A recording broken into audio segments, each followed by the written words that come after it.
जरूर एफआईआर दर्ज कर लेती है सुधांशु जी, क्यों?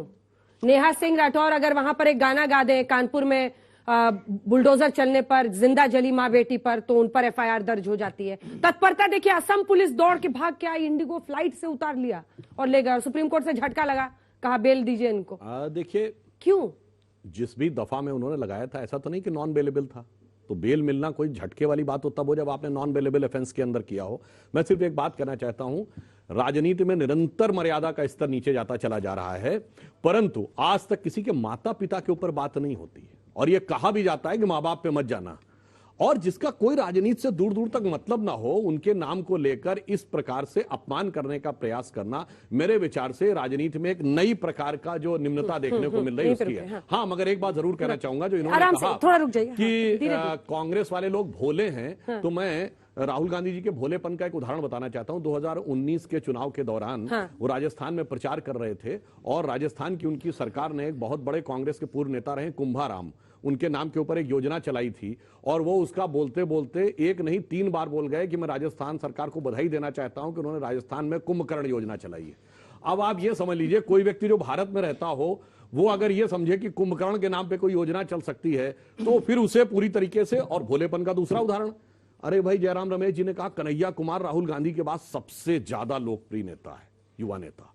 अब सुनिए, जिस कन्हैया कुमार ने कहा, फिर जो आचार्य जी को भड़का रहे हैं, नहीं, सुनिए, कांग्रेस डूबता जहाज है, उसको अपने पार्टी के हेड ऑफिस में बुलाकर प्रेस कॉन्फ्रेंस कराना, मेरे विचार से हम सिर्फ ये कहना चाहेंगे कि देश की जनता उन सारी चीजों को समझ रही है। अगर आप उसे समझ नहीं पा रहे हैं, तो आपकी भूल की, भोलेपन की भूल भुलैया में आप देश को घुमा सकें, ये आपको अधिकार देने के लिए जनता तैयार है। ठीक है, छोटे छोटे सवाल ले रहे फिर आपसे। हाँ, छोटे। मेरा प्रश्न सुरेंद्र सर से है कि सर, जैसे आप कह रहे हैं कि 2024 में आपकी सरकार आएगी, पर मतलब आपकी नेताओं में आपका जो प्रमुख नेता है राहुल गांधी जी, उनके भाषण में वो मैच्योरिटी नजर नहीं आती जो अन्य नरेंद्र मोदी जी में आती है। ठीक है, तो वो मैच्योरिटी का प्रॉब्लम। मेरा प्रश्न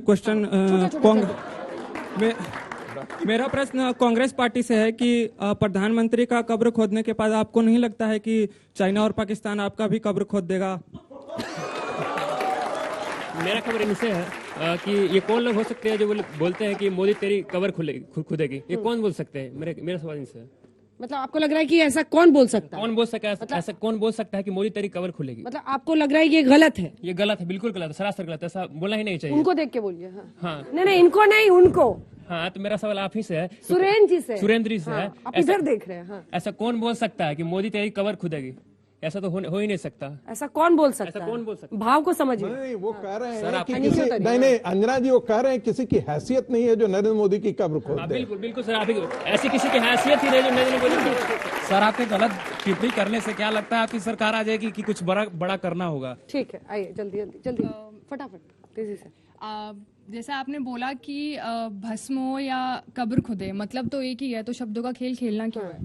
अरे जमीन आसमान का लॉ कंजर्वेशन। जैसा कि अभी जिस वर्ड को लेकर विवाद बनाया जा रहा है, काफी टाइम से मैं सुनते आ रहा हूँ कि बीजेपी के लोग बोलते हैं कि हिंदुस्तान को हिंदू राष्ट्र घोषित कर दिया जाए, तो क्या ये गलत नहीं है? फिर हम मुसलमान लोग कहाँ जाएंगे? ये भी तो मैं स्पेशली योगी जी से बोलना चाहता हूँ, उनसे मैं कई दफा क्लिप भी मैं आपको दिखा सकता हूँ, वो ऐसा उन्होंने बोला हिंदू राष्ट्र था, है और मैं माइक पे पकड़ी आराम से। जैसे कि बीजेपी पे हमेशा एलिगेशन लगाया जाता है कि ये लोग विकास पर बात नहीं करते, तो सर आप लोग क्यों बात नहीं करते हैं? क्यों आप लोग 370 और राम मंदिर को ही लेकर सिर्फ बात करते हैं? क्यों आप विकास को लेकर बात नहीं करते हैं? 370 आपको लगता है कि इशू नहीं है? बहुत अच्छा हुआ कि वो हटना जायज है, लेकिन फिर उससे हट करके उससे विकास पर भी क्यों बात नहीं किया जाता? क्यों हर डिबेट में 370 और राम मंदिर को ही लाया जाता है? मेरा क्वेश्चन कांग्रेस पार्टी से है सर, क्या आप ऐसी टिप्पणी करने से आपको लगता है कि आपकी सरकार आ जाएगी? चलिए, इतने सवालों का जवाब लेते हैं, उसके बाद से आते हैं। सुरेंद्र जी मुखातिब हुए। क्या बात? साहब कह रहे हैं कि भाई कौन ऐसे बोलेगा, क्यों बोलेगा, क्यों ऐसा नारा? और ऐसा नारा आप कह रहे से साउथ इंडिया वाले, मतलब आचार्य जी, अंजना जी, इस तरह का नारा साउथ इंडिया वाले कहाँ से मतलब जानेंगे? अंजना जी अब मैं सवाल पूछ रही है, आचार्य जी वाला उनसे जवाब मांग रही हैं? नहीं, हम आपसे सारी चीजें, आचार्य जी का भी जवाब देता हूँ, कोई दिक्कत वाली बात। आचार्य जी हमारे राजगुरु हैं। 3-4 चीजें हमारे दोस्तों ने पूछी। सबसे पहले तो आप कहते हैं कि कब्र खुदेगी या ये होगा, तो हमने पहले ही कह दिया कि वो नारा गलत था और उसको रोका।